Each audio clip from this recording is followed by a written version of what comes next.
অফিসে আমার প্রতি সবার নজর ছিল, শুধুমাত্র সহকর্মীরা নয়, বরং আমার বসও আমার দিকে বেশ নজর রেখেছিলেন। একদিন বস আমাকে তার কেবিনে ডেকে আমার সাথে জোর করে খারাপ কিছু করার চেষ্টা করেন। আমি সাহস করে বসকে দূরে ঠেলে দিয়ে কেবিন থেকে বের হয়ে আসি। বের হয়ে লিফটে উঠতেই বসও আমার পিছু নেন। হঠাৎ লিফটটি বন্ধ হয়ে যায়। আমাকে একা দেখে বস লিফটের মধ্যেই আমাকে। একদিন অবশেষে কুনাল বসের কাছে গিয়ে কিছু কথা বলার সাহস পেলাম। সেদিন রাতে নিজের মতো করে সাজগোজ করে তার ঘরের দিকে রওনা হলাম। ঘরে ঢুকে দেখি সে জানালার পাশে দাঁড়িয়ে বাইরে তাকিয়ে আছে। ধীরে ধীরে তার দিকে এগিয়ে গিয়ে পেছন থেকে হালকা করে স্পর্শ করি। কিছুক্ষণ এমনই দাঁড়িয়ে থাকলাম, আর সে আমার থেকে দূরে সরে গেল না। আমি বললাম, কুনাল, কেন এমন করে এড়িয়ে যাচ্ছ? তুমি কি জানো কতদিন ধরে তোমাকে নিয়ে আমি কত চিন্তা করছি? তোমার সামনে থাকলেও তুমি কেন এমন দূরে দূরে থাকছ? কথাগুলো বলতে বলতে আমার হাত তার কাঁধে স্পর্শ করে। সে ঘুরে তাকাল না, আর আমি মৃদু হাসি দিয়ে তাকে জড়িয়ে ধরলাম। যেন মুহূর্তটি থেমে গেল আমাদের জন্য। বন্ধুরা, আজকের গল্পটি অনেক বেশি স্পেশাল, আশা করছি তোমাদের ভালো লাগবে। আর প্লিজ ভিডিওটিতে একটা লাইক করে দেও। আমার বয়স 25 বছর। আমি অনেক সুন্দর আর আকর্ষণীয় ছিলাম। আমার নাম তানিয়া। শহরে আসার পর থেকেই আমি অনেক ছোট পোশাক পরে থাকি, যা আমাকে আরও আকর্ষণীয় করত। আমি আমার শরীরের অনেক যত্ন নিতাম। এত কিছুর করার পিছনে একটা কারণ হলো যেন আমি একটি ভালো চাকরি পাই। এই চাকরি পাওয়ার জন্য আমি ইচ্ছা করেই বসের গাড়ির সামনে যেতে চেয়েছিলাম, কারণ এতে আমার চাকরি পাওয়ার সম্ভাবনা ছিল।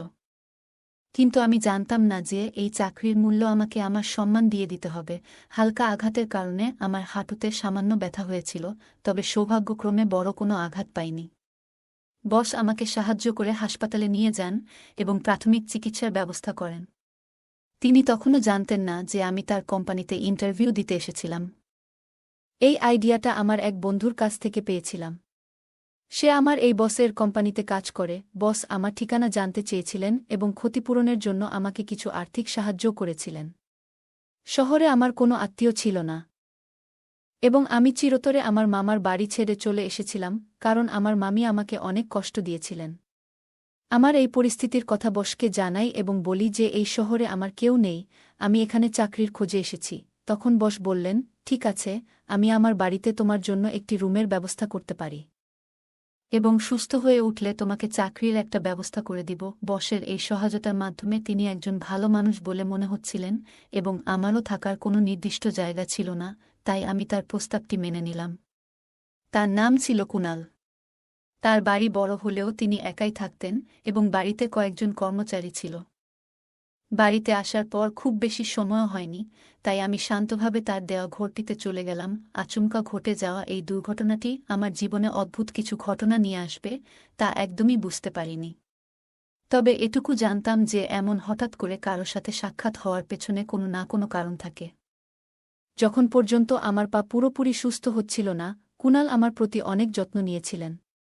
এই সময়ে জানতে পারলাম তিনি একজন সফল ব্যবসায়ী। কিছুদিনের মধ্যেই আমি পুরোপুরি সুস্থ হয়ে উঠলাম। সুস্থ হওয়ার পর ভাবলাম যে এবার আমাকে সেই বাড়ি ছেড়ে যেতে হবে। সেদিন কুনাল নিজেই আমাকে জিজ্ঞাসা করলেন যে আমি কবে চলে যাব। তখন আমি তার সামনে আবেগে ভেঙে পড়লাম। বললাম, আমার এখানে থাকার মতো কোনো জায়গা নেই এবং এখনও পর্যন্ত কোনো চাকরিও পাইনি। যেদিন আপনার গাড়ির সাথে আমার দুর্ঘটনা হয়েছিল সেদিন আমার একটি ইন্টারভিউ ছিল, যা এখন আমার হাতছাড়া হয়ে গেছে। আমার কান্না দেখে কুনাল আমাকে তার কোম্পানিতে একটি চাকরি দিলেন এবং তার বাংলোতে থাকার জন্য একটি রুমের ব্যবস্থা করলেন। তিনি বললেন, যতদিন না অন্য কোথাও থাকার ব্যবস্থা করছি ততদিন আমি এখানে থাকতে পারি। এত ভালো সুবিধা পাওয়ায় আমি সেই বাড়ি ছাড়তে চাইনি, কিন্তু কুনাল আমাকে অন্য কোথাও থাকার জন্য 1 মাস সময় দিয়েছিলেন। এবার থেকে আমার নতুন চাকরি শুরু হলো। অফিসে গিয়ে জানতে পারলাম যে কুনাল এর বাবা এখানকার বড় বস। সেদিন প্রথমবার তার সাথে আমার দেখা হওয়ার কথা ছিল অফিসে। আমি কেবিনে ঢুকতেই তিনি কিছুক্ষণ তাকিয়ে রইলেন এবং আমাকে বসতে বললেন। আমি নিজের পরিচয় দিলাম এবং তারপর কেবিন থেকে বের হতে যাব। তখন তিনি হঠাৎ করে আমার হাত দুটি ধরে ফেললেন এবং ছাড়তে চাইছিলেন না। তার এই ব্যবহারে আমি কিছুটা অবাক হয়ে গেলাম। কেন জানি না মনের ভিতর অনেক ভয় পেতে থাকলাম। চাকরির প্রথম দিনেই তিনি আমাকে 5-6 বার কেবিনে ডেকেছিলেন, যা আমার খুব একটা ভালো লাগছিল না। তবুও কিছু বলার সাহস পাইনি, কারণ কিছু বললে হয়তো চাকরিটা চলে যেত। সেদিন সন্ধ্যায় বাড়ি ফিরলে দেখি ছোট বস কুনাল বাড়িতে নেই। আমি বাড়ির পরিচারিকার কাছে বসের ব্যাপারে জানতে চাইলে সে জানান কুনাল এই বাড়িতে একাই থাকেন। তার এত ধনসম্পদ দেখে আমার চোখ যেন চকচক করছিল। আমার মনে অর্থের লোভ তৈরি হতে শুরু করে। রাতে ইচ্ছাকৃতভাবে ছোট পোশাক পরে কুনালের রুমে যাই। আমি সামান্য ল্যাংড়াতে হাঁটছিলাম, যা দেখে কুনাল এগিয়ে এসে জানতে চান কি হয়েছে। আমি বললাম, আমার পায়ে খুব ব্যথা হচ্ছে, আর সহ্য করতে পারছি না। এই ব্যথা তার সেদিনের অ্যাক্সিডেন্ট এর কারণে হচ্ছে। কুনাল বস অনেক ভালো মনের মানুষ ছিল। আমি তার প্রেমে পড়ে গিয়েছিলাম, আর আমার ভিতরে টাকার লোভ কাজ করছিল। আমি বললাম, পায়ের ব্যথা সহ্য করতে পারছি না, তাই এখানে এসেছি। কুনাল আমার হাত ধরে আমাকে বিছানায় বসিয়ে দিল এবং আমার পায়ে ক্রিম লাগাতে শুরু করল। আমি ছোট পোশাক পরা ছিলাম, যা হাঁটুর উপরে পর্যন্ত ছিল। আমি কুনালের দিকে তাকিয়েছিলাম, আর সে মনোযোগ দিয়ে আমার পায়ে ক্রিম লাগাচ্ছিল। সে একবারও আমার দিকে তাকায়নি। জানি না কেন। আমি ধীরে ধীরে তার কাছে আসার চেষ্টা করছিলাম, তখনই সে বলল, আজ রাতে আমি বাইরে গেস্ট রুমে ঘুমাব, তুমি এই ঘরে বিশ্রাম নাও। তার এই কথা শুনে আমি হতভম্ব হয়ে গেলাম। এক মুহূর্তে যেন সব থেমে গেল। কুনাল শুধু আমার পায়ে ব্যথার ক্রিম লাগিয়ে কিছুক্ষণ পর রুম থেকে বেরিয়ে গেল। কিন্তু এত সহজে হাল ছাড়ার মতো আমি নই। আমি জানতাম কিভাবে নিজের উদ্দেশ্য পূরণ করতে হবে, তাই আমার চেষ্টা চালিয়ে গেলাম। পরের দিন আমি ঠিক সময়ে অফিসে পৌঁছালাম, যদিও কুনাল আমাকে তাদের বাড়িতে থাকার সুযোগ দিয়েছিল। অফিসের পথে আমরা আলাদা আলাদা যেতাম। অফিসে ঢুকে লিফটের সামনে এসে দেখি বড় বসও সেখানে দাঁড়িয়ে আছেন। তিনি কুনালের বাবা। লিফটে ওঠার পর তিনি আমাকে আন্তরিকতার সঙ্গে শুভ সকাল জানালেন এবং এক মুহূর্তের জন্য বন্ধুত্বপূর্ণ ভঙ্গিতে কাঁধে হাত রাখলেন। এরপর আচমকা তার হাতের অবস্থান একটু অস্বস্তিকর মনে হল, যদিও তিনি কিছু বলেননি। অফিস ছিল ৫ম তলায়, আর লিফটের দরজা খোলার জন্য আমরা তখন অপেক্ষা করছিলাম। লিফট আমাদের গন্তব্যে পৌঁছানোর আগেই হঠাৎ বন্ধ হয়ে গেল। সিকিউরিটিতে ফোন করার বদলে বড় বস আমাকে নিজের দিকে টেনে নিলেন। আমি বললাম, আপনি কি করছেন? যা কিছু করছেন, সবকিছু ক্যামেরায় ধরা পড়ছে। তিনি হাসলেন এবং বললেন, এই কোম্পানি, এই ক্যামেরা, সবকিছু আমার নিয়ন্ত্রণে। এই ফুটেজ কিভাবে ব্যবহার করতে হবে তা আমি ভালোই জানি। এরপর তিনি বললেন, তানিয়া, তুমি খুব সুন্দরী। এত সুন্দর মেয়ে আগে এই কোম্পানিতে দেখিনি। তোমার চাকরিটা কিভাবে পেয়েছ সেটা আমি জানি, কিন্তু এই চাকরি ধরে রাখতে চাইলে আমাকে ভালো রাখতে হবে। তার এই ধরনের কথা শুনে আমার মনে অনেক কষ্ট পেলাম। বসের বয়স প্রায় ৬০ হবে, কিন্তু তিনি তার বয়সকে মানতে রাজি নন। তিনি আরও বললেন, যদি দ্রুত ধনী হতে চাও, তবে এটাই সঠিক পথ। আমারও আর্থিক সচ্ছলতা অর্জনের ইচ্ছা ছিল, তবে এভাবে নয়। তার কাছাকাছি আসতে আমার অস্বস্তি হচ্ছিল। তিনি নিজের হাত থেকে ব্যাগটা নিচে রেখে আমাকে আরও শক্ত করে ধরলেন। ঠিক তখনই হঠাৎ করে লিফট চালু হয়ে যায় এবং তিনি আমার থেকে দূরে সরে যান। লিফটের দরজা খুলতেই দেখি সামনে কুনাল দাঁড়িয়ে। সে জিজ্ঞাসা করল, তানিয়া, তুমি ঠিক আছো তো? আমি মাথা নেড়ে তাকে আশ্বস্ত করলাম এবং লিফট থেকে বেরিয়ে এলাম। বাইরে এসে নিজের ডেস্কে গিয়ে প্রথমেই ২ গ্লাস পানি খেলাম, কারণ লিফটে যা ঘটেছিল তাতে আমি বেশ ঘাবড়ে গিয়েছিলাম। শহরে একা এসে নিজের দায়িত্বে এখানে থাকার সিদ্ধান্ত নিয়েছিলাম, তাই জানতাম যে এমন পরিস্থিতিরও মুখোমুখি হতে পারে। একজন একা মেয়ের জন্য এই পথটা একেবারেই সহজ নয়। চাকরির ২য় দিনেই কোম্পানির বড় বস আমার সাথে এমন অনাকাঙ্ক্ষিত আচরণ করার চেষ্টা করেছিলেন। কষ্টে নিজেকে সামলে নিলাম। আজ অফিসে আমার এক সহকর্মী আমাকে জানালো যে কুনাল এবং বড় সাহেবের মধ্যে ঘনিষ্ঠ সম্পর্ক রয়েছে। কুনাল আসলে বড় সাহেবের ছেলে এবং কিছুদিন আগে প্রথমে আমি তাদের লিফটে একসঙ্গে দেখেছিলাম, কিন্তু তারা এমনভাবে আচরণ করছিলেন যেন একে অপরকে চিনেন না।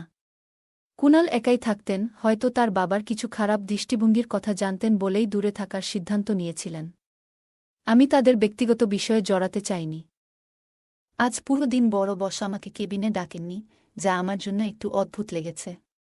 কুনালের বয়স অনুযায়ী যে জিনিসগুলি তারই উপভোগ করার কথা, সেগুলো তার বাবা এই বয়সে করতে চাইছিলেন। আমি মূলত কুনালের মনোযোগ পাওয়ার চেষ্টা করছিলাম, কারণ তাকে আমার লক্ষ্য হিসেবে ধরেছিলাম। তার বয়স প্রায় ৩৫ বছর বয়স হলেও তার মধ্যে এক ধরনের উজ্জীবিত চেতনা ছিল যা বারবার আমাকে তার দিকে টানছিল। সেদিন রাতে আমি ইচ্ছাকৃতভাবে তাকে আমার ঘরে ডেকে স্কার্টের হুক লাগানোর জন্য বলি। তখন তার হাতের সামান্য স্পর্শ অনুভব করেছিলাম।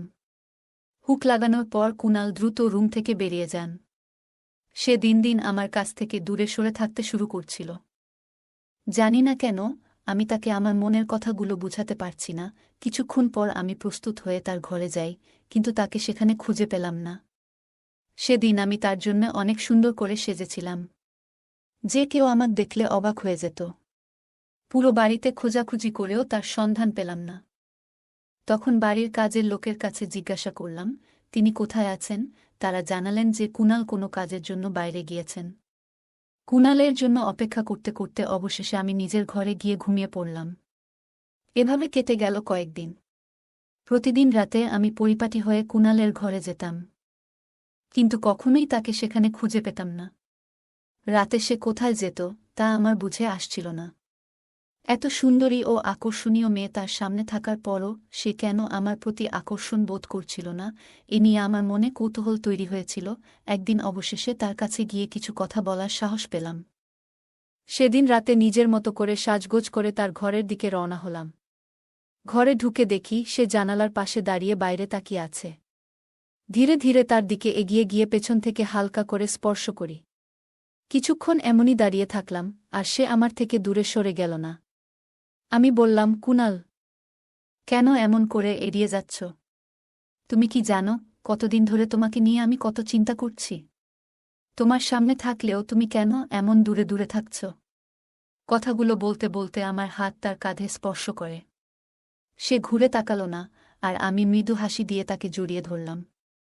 সে আমায় আলতো করে নিজের বাহুতে টেনে নিল। যেন মুহূর্তটি থেমে গেল আমাদের জন্য। ধীরে ধীরে আমাকে নিয়ে বিছানার কাছে নিয়ে এলো। আমি বিছানার একপাশে বসতেই আমার হাত হঠাৎ করে পাশে রাখা একটি বোতামে পড়ল। বোতাম চাপা মাত্রই ঘরের আলো হঠাৎই উজ্জ্বল হয়ে উঠল, আর এক তীব্র শব্দ কানে এলো। চমকে উঠে সামনে তাকিয়ে দেখি যে মানুষটিকে এতক্ষণ ধরে আমি আমার সঙ্গী মনে করছিলাম, সে আসলে অন্য কেউ। সামনে দাঁড়িয়ে থাকা ব্যক্তি প্রায় 60 বছরের বৃদ্ধ, যার শরীরে আমার কুনালের পোশাক। আমি তাড়াতাড়ি দূরে সরে এসে বললাম, এটা আপনি কি করছেন? আমি আপনার ছেলের কাছে এর অভিযোগ করব। তিনি হেসে বললেন, তোমাকে যা প্রয়োজন তাই দিতে এসেছি। তোমার চাওয়া সুখ তোমার কুনাল তা দিতে পারবে না। তার অভ্যাসই এমন, সে শুধু মানুষের মন ভাঙে। তার কথা শুনে আমি বেশ অবাক হয়ে গেলাম। বললাম, আপনি যে ধরনের সুখের কথা বলছেন তা সম্ভব নয়, কারণ আমি আপনার ছেলেকে সত্যিই ভালোবাসি। তিনি একটু হেসে বললেন, ভালোবাসা? আর তা ওর জন্য? ও তোমার অনুভূতির মূল্য কোনোদিনও দেবে না। আমি দেখছি গত কয়েকদিন ধরে তুমি তার কাছে যাওয়ার চেষ্টা করছ। কিন্তু তুমি কি জানো সে প্রতিদিন রাতে কোথায় যায়? এটা জানলে তোমার এই ভালোবাসার অনুভূতি হয়তো বদলে যাবে। আমি তার কথা শুনে অবাক হয়ে গেলাম। তোমাকে আমার কাছেই আসতে হবে, তবে চিন্তা করো না, তিনি বললেন, আমি তোমাকে গ্রহণ করব ততক্ষণে, যতক্ষণ তুমি নিজে থেকে আসতে চাও। এরপর তিনি আমার কাছে এসে আমার হাত ধরলেন। আমি নিজেকে সরিয়ে নিতে চেষ্টা করলাম, তখন তিনি বললেন, ভয় পেজো না, আমি তোমার উপর কোনো জোর খাটাব না। যেমনভাবে এসেছ ঠিক তেমনই এখান থেকে চলে যেতে পারবে। তবে আমি নিশ্চিত 1 ঘণ্টা পর তুমি নিজেই আমার কাছে ফিরে আসবে। কারণ যেটা তুমি খুঁজছ সেই স্বাচ্ছন্দ্য আমার কাছেই আছে। হ্যাঁ, আমার বয়স বেশি। যা কিছু তুমি চাও সবকিছু তোমার চোখের সামনেই আছে। এ কথা বলে তিনি আমার হাত ধরে আমাকে ঘরের বাইরে নিয়ে গেলেন। তারপর আমাকে তার গাড়িতে বসালেন এবং নিয়ে চললেন এক হাসপাতালে। কেন সেখানে যাচ্ছি সেটা আমি বুঝতে পারলাম না। হাসপাতালের দরজায় পৌঁছাতেই আমরা লিফটের দিকে এগোলাম। লিফট খুলতেই দেখি সামনে দাঁড়িয়ে আছে কুনাল। সে তখন নিরাপত্তার পোশাক পরে রাতের শিফটে হাসপাতালের নিরাপত্তা রক্ষীর কাজ করছে। তাকে এই অবস্থায় দেখে আমি একেবারে হতভম্ব হয়ে গেলাম। মনের গভীরে আঘাত পেলাম, কারণ আমার বিশ্বাস ভেঙে পড়ছিল। আমি সেখান থেকে মাথা নিচু করে বেরিয়ে এলাম। তখন বড় সাহেব হেসে বললেন, এই তো তোমার সেই অর্থশালী কুনাল, যে রাতের বেলায় নিরাপত্তার দায়িত্ব পালন করে। ধীরে ধীরে আমার মনের ভেতর থেকে কুনালের প্রতি আসক্তি কমতে শুরু করল।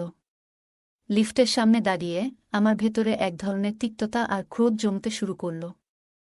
বড় সাহেব বলল, এই কারণেই আমি এই অবহেলিত ছেলেটির সঙ্গে এক ছাদের নিচে থাকি না।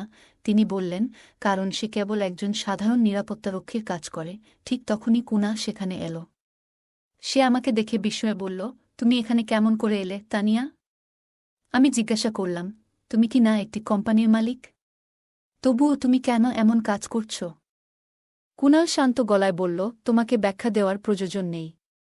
তবে সত্যি হল, গত কিছুদিন ধরে আমার এবং আমার বাড়ির সঙ্গে তোমার কিছু সম্পর্ক তৈরি হতে চলেছে।